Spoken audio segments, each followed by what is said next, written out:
So what is wrong with the US immigration system? Well, it turns out it's a lot. And people on both the right and left sides of the aisle believe that the US immigration system is broken. That's pretty tough for a country that is a major immigration country. So that's what we're going to be talking about today. Hi, my name is Melissa Siegel. I'm a professor of migration studies, and this is a channel about all things migration. So let's get started.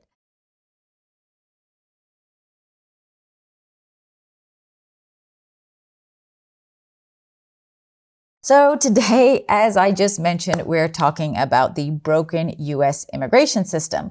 And this is really a pity because when you have a well-functioning immigration system, then you can have immigration that works for everyone, for the migrants themselves and for the countries that they are going to, and even for the countries where they are coming from. So in this video, I am not going to be able to cover all of the different intricacies and all of the problems that we see in the US immigration system, but I will try to cover the big ones that have been a problem for a long time. So one is just the high backlogs and delays in the processing times for visas and green cards and asylum applications. These can be extremely lengthy procedures, leading to a lot of uncertainty for applicants and a lot of frustration.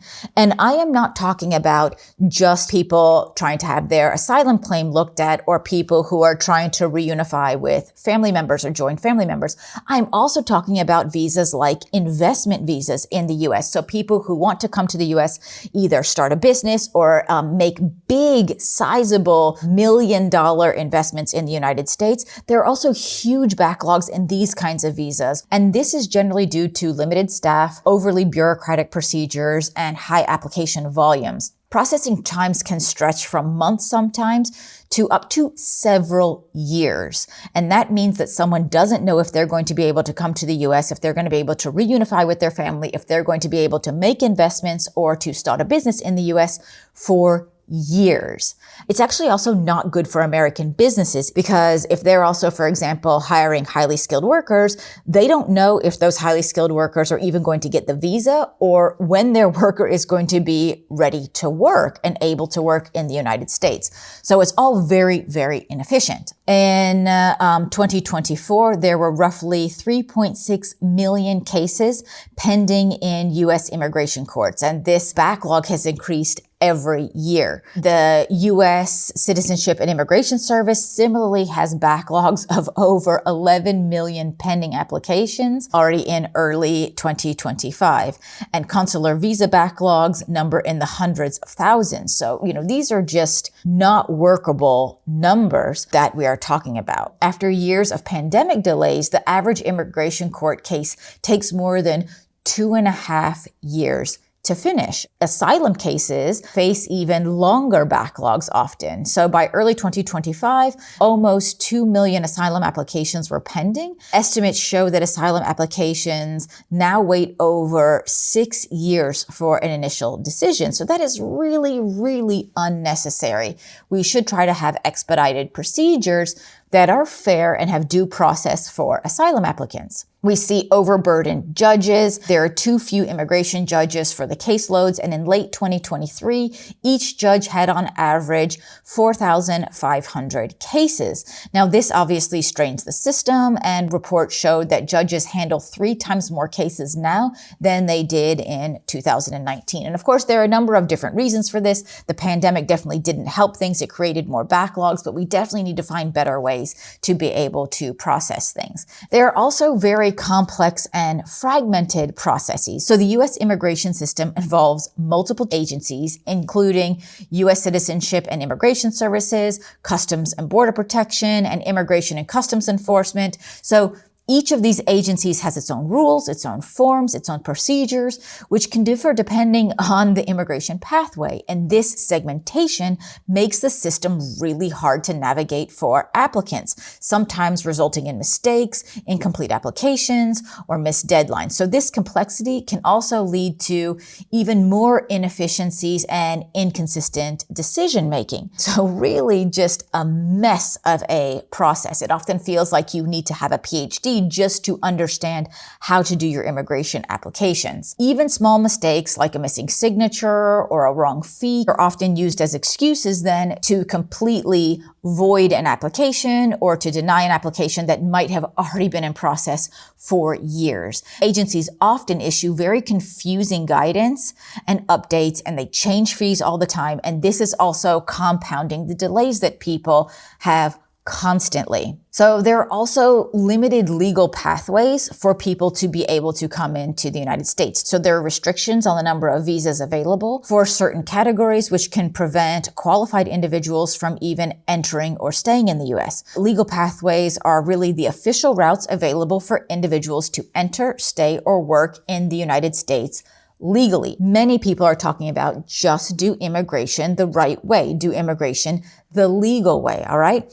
But these pathways are often very limited in number, such as specific types of work visas are way under the actual labor market needs in the United States, which is a very odd thing for these things to not be created. Family-sponsored visas or refugee programs, they're all subject to caps and quotas set by law. And because of these restrictions, many qualified individuals may be unable to access lawful status, forcing them either to not come to the United States at all or often try to find other pathways to come to the United States, which might be unauthorized status or deterring, legal entry altogether. So this limits opportunities for immigrants and it complicates efforts to integrate and regulate migration flows effectively. And this doesn't only affect migrants. As I mentioned, it also affects U.S. businesses. It also affects U.S. citizens who have family members that are also trying to come.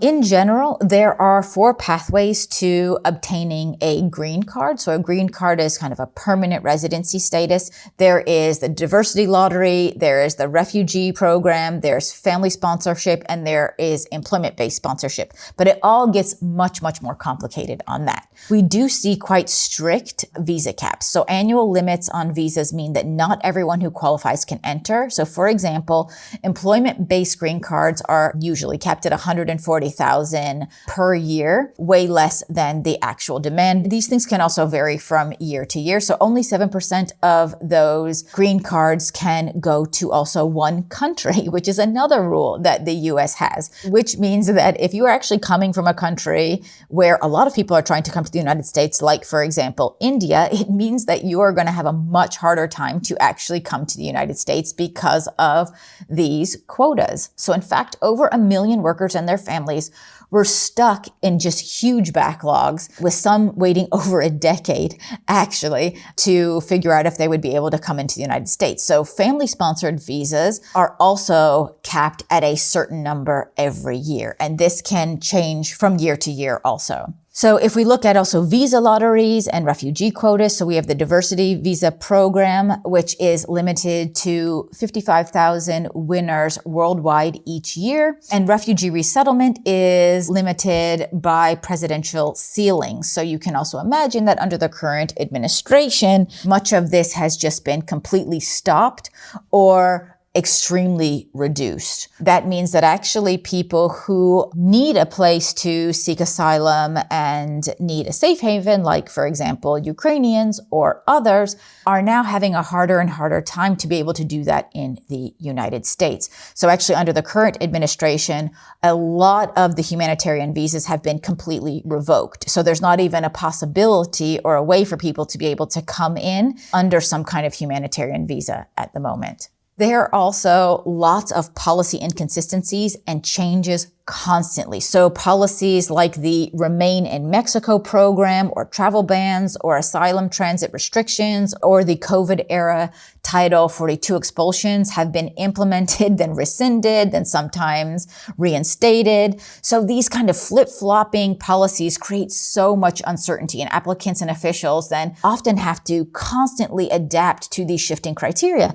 And of course, if your application has already been in process for months or years, that means that there could have been policy changes in the middle of the time that your application is in, which might mean that now you have to apply in a completely different way and start the process all over again. So this is just extremely inefficient. So for example, between 2020 and 2022, the government expelled migrants under the Public Health Authority, Title 42. Almost 3 million people were expelled. And then Title 42 abruptly ended in May of 2023. And then agencies had to switch back to a normal asylum processing. So the contrast was really stark with over 2.9 million expulsions versus only around 81 asylum seekers processed under the parallel Remain in Mexico program. So each policy change causes surges or delays in cases. Other flips that we've seen is changing the public charge rule or the deferred action order, adjusting refugee ceilings annually. So all of these things are just constantly changing and similarly leave immigrants and sponsors in limbo. So in short, rules keep changing and applicants can't count on stable timelines. And that is not what we expect from a developed country. Other countries do this better. I'm not saying any country is perfect, but we have plenty of examples around the world where processing times are much, much lower, where labor market needs actually fit migration policy. Many of you know that I live and work in the Netherlands. I am there myself as a highly skilled migrant. And actually, the Dutch have very, very efficient, highly skilled migrant visa processing times. This can go very quickly. You already know, usually within a few weeks or maybe max 2 months, as long as it's clear that your skills are needed and that you're highly skilled, there are no problems. So there's no specific cap on this also. So other countries are doing this better and the US can learn from them. I think what's clear is that there's a very inefficient system that does not work well for anyone at the moment. It doesn't work well for the United States. It doesn't work well for US citizens. It doesn't work well for immigrants, and it doesn't work well for US employers. It's been very clear that the US immigration system really needed a serious reform for decades now. I would say on both sides of the aisle, the political parties agree on this. What they don't agree on is the way in which to reform the system. And that is where we often end up at deadlocks on how to change things. But I think everyone agrees that the current system we have is problematic, it's inefficient, and it's not leading to the best outcomes for anyone. So hopefully in the future, we can see a serious reform in a positive way and an efficient way that still makes sure that we take care of human rights and due process. And hopefully the US can maybe go back to being a leader in this area instead of a disaster. I hope this video was helpful for you.